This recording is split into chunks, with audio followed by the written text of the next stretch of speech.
Okay, this next build is kind of it's a learning curve for me because I really don't know the answer. I'm thinking that this will work, but I've been building glide baits for a while now, and I got thinking, they would be dynamite if they worked when they're small.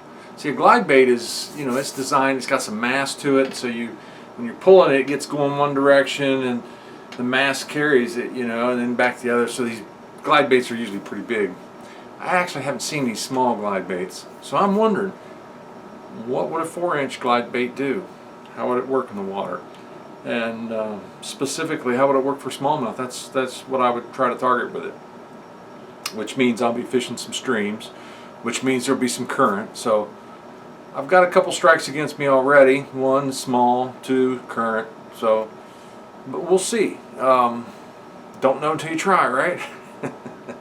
Okay, well, let's get started. Oh yeah, and before we get started, don't forget to hit that like button, and if you haven't subscribed, go ahead and hit that subscribe button. And also, we're going to be doing some things on TikTok and Instagram and Facebook. So check out our social media platforms, and I'll figure out how to run these social media platforms a little better. It's a learning curve for an old guy like me. So stay tuned. I'm thinking something like this. Let's see here.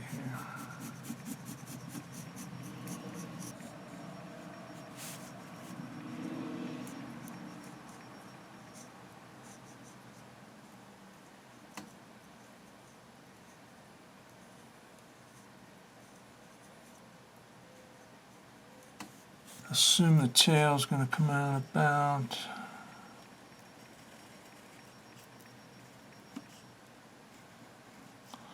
somewhere to say here, about 4 inches, 4 1/8. So we'll go 2 1/16.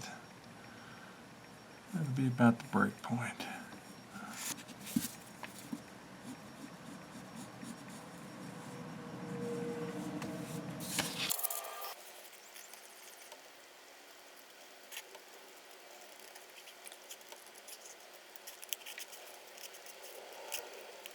Okay, these are some cool scissors. They get dirty between there, you can take them apart. Isn't that cool?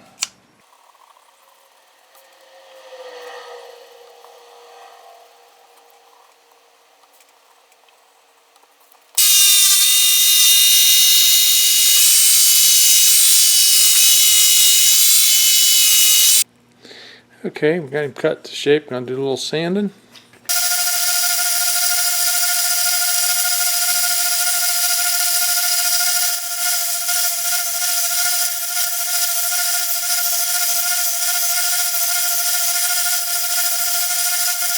I guess I should explain some stuff when I'm sanding. A shad, this is basically a thread fin shad, and the shad are real thin, like a shiner. They're real thin, and they actually come to almost a point at the bottom. Their belly doesn't have any radius to speak of. Now I will leave a little more radius than what is typically on the shad, so I've got a place to put weight. But yeah, there's not a whole lot left. So when I'm going to sand this instead of carving, what I'm doing basically is I'm tapering this belly section down to a point, and then I'm also tapering the tail down, and then the head I'll kind of leave that kind of thick as well, and then I'll just round off these points. I'll show you as I go. So now as I rotate that in the light, you can see there's like angles. And what I'll do is once I get it to where I feel pretty good about, I look down it and I see that the shape is pretty much the way I want it. Instead of pushing against these flat spots to take a lot of material off, I'll come into this section here between this roller and that flat spot, and that'll kind of take the shape of that contour and round it out. So maybe I can pick that up where I can show you those angles. I don't know what lighting is going to be best, and then I'll come in here and do this.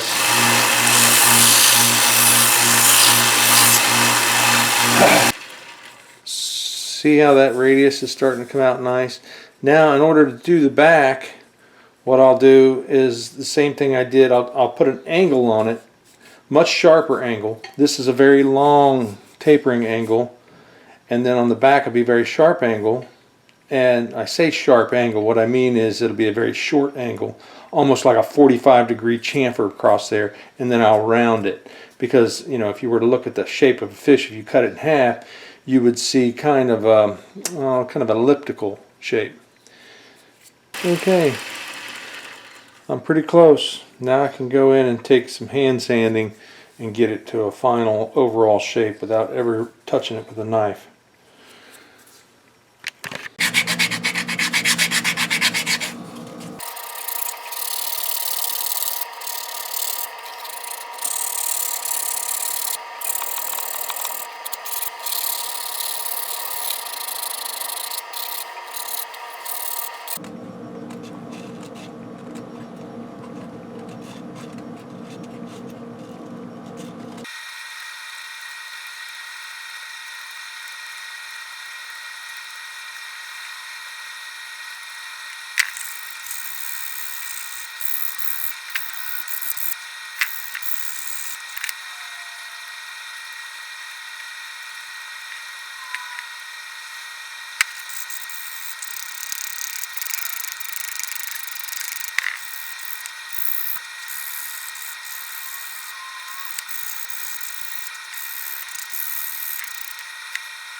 Got the shape pretty much exactly how I want it.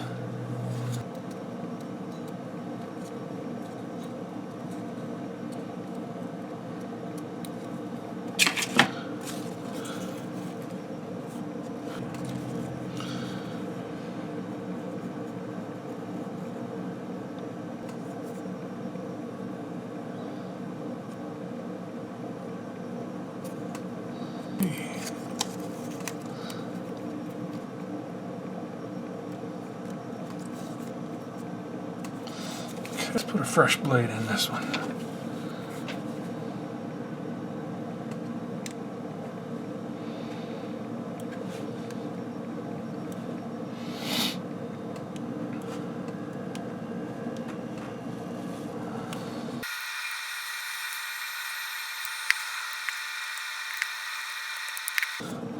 You know, I think I'm going to take and really cut in on these gills.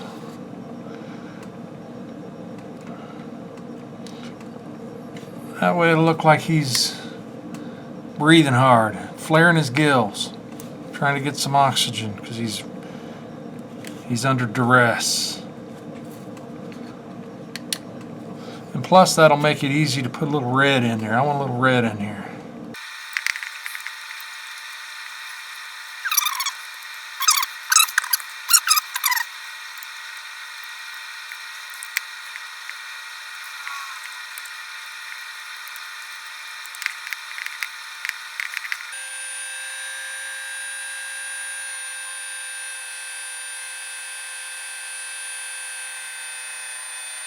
Put some fine details on here.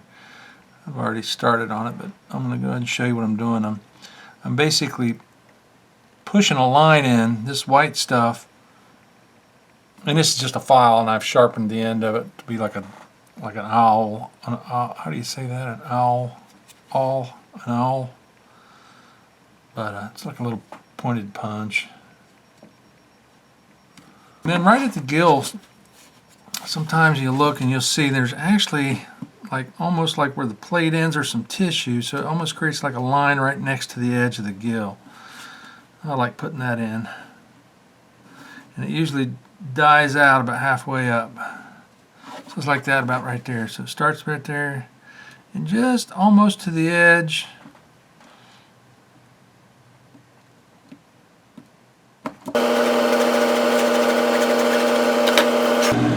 Make a tail.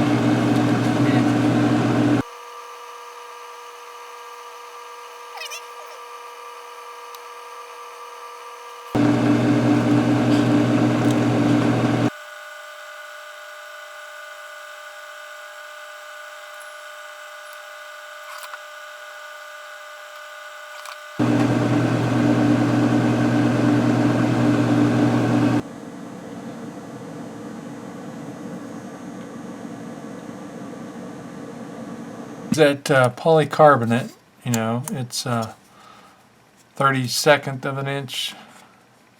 I'm sorry, 16th of an inch, I think. What did I say that was? 032? Was that like 028? I'm like, all right, let's see here. Zero that out. That's all 40. Yeah. 040. So it's under a 16th, but over a 32nd. It's in between the two. All right. Let's get this thing divided in half. What do we say this is going to be? It's 4 1/4. So it'll be 2 1/8.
There it is.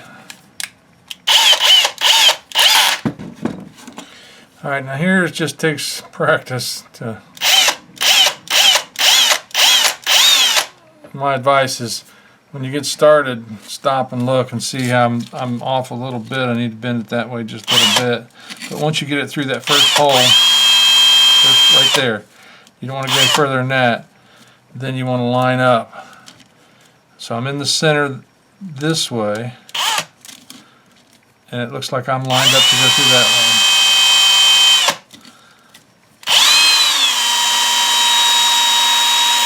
Looks like I hit it good. It doesn't have to be perfect, but it's got to be pretty close to get the right action, to get a nice symmetrical, free-flowing action.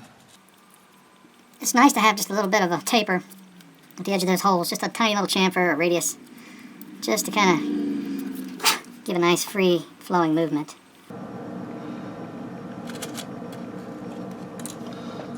That looks like the right size. One thing you got to pay attention to when you're bait building, hard baits, the treble hooks that go on, you want to make sure that they're not so close that they lock to each other. I'll show you what I mean here. Most of you know what I mean. You probably bought baits, you know, at Walmart, different places, Bass Pro, whatever, and then found out the hooks will tangle. The hooks will get caught up like that. So just like that right there, that's probably a safe spot because it can't catch on there. Those two can't catch because it's got to be this close to catch. You know what I'm saying? So if you put them together like that, pull your split ring around there and make you a mark, you should be safe. And you got to make sure if it's a jointed lure, it's bent all the way. So right in there should be a safe spot. Okay, with that being said, also you got to make sure it's not long enough to hook on your tail too, or up around, you know what I'm saying? Up like that. So I think we're safe right there. I missed the center, but we want to be right in there. And if you're going to get into bait building, I recommend having a wide variety of eyelets. You can make your own. A lot of guys will just put a wire in a drill and twist it, you know, they make a loop and then put the wire in a vise and then twist it. thing is, they're cheap enough to where you don't have to fart around with them. You gotta make sure you're in big enough eyelet, deep enough to be able to not worry about that. Okay, got that back hook on, and it's good. It won't tangle, doesn't catch on the tail. I think we're in good shape. So now we need to just see how we can do on weighting it. Okay, that's going to require the weight to be the front of this hook, so right in here somewhere. So that's it. Alright. Now what I can do is I can melt these two together with the torch real quick and make one little weight.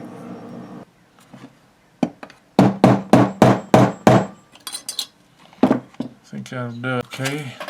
My memory card got full and quit recording, but anyway, I melted the two together and got this little piece, and I'll go ahead and drill a hole and insert that one. And then we got to weight this one. One of these, oops.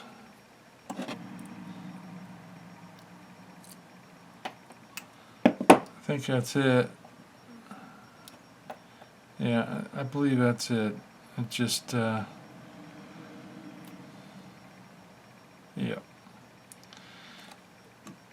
Okay, so it takes that much weight. Okay, we're going to have to melt it together and then cut it in half.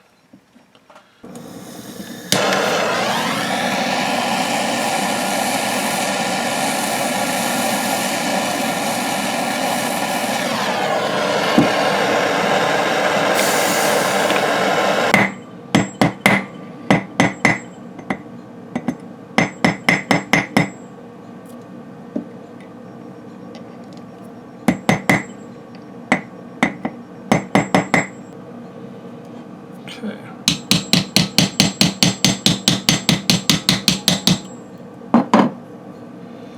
Alright, there's our weights.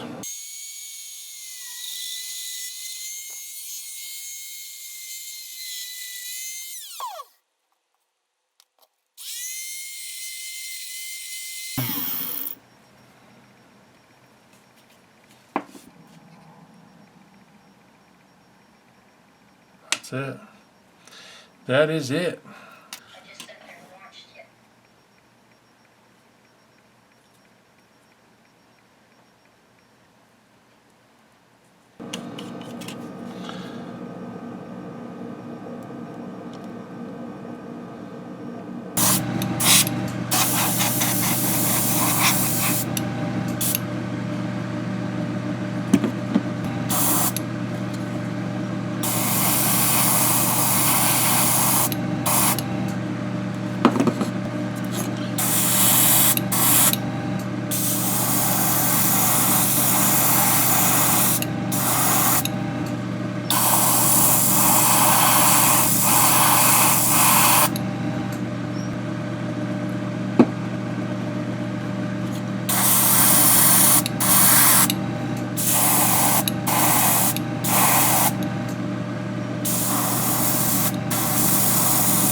Okay, we got him all finished up, ready to go. This is where a creek flows in, and the river's muddy and the creek's clear, but it's swirling, so it's mixed. I'm gonna try to get some better footage. We'll see.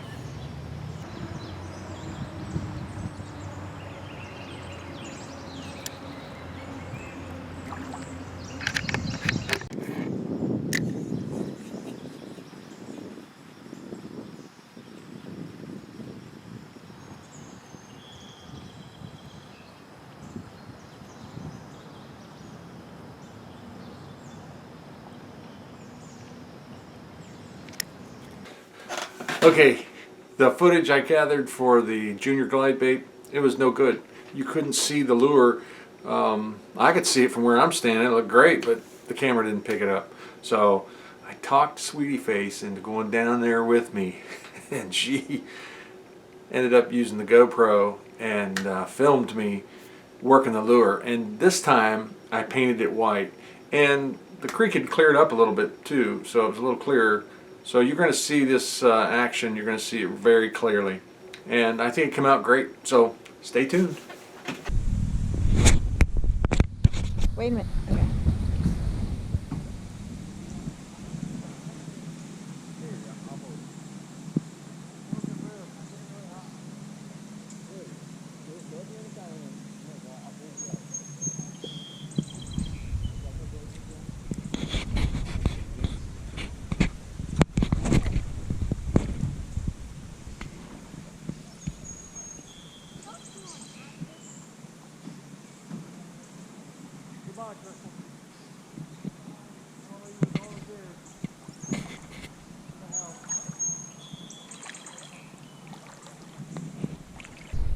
That's pretty good fishing, babe. You might catch something. Wiggle, honey. You keep that up, you might catch something. Okay, that concludes our video for this week.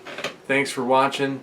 And if you get a chance, share it with your friends. Hit that like button. And if you haven't subscribed, just go ahead and subscribe. And remember, lure up, baby.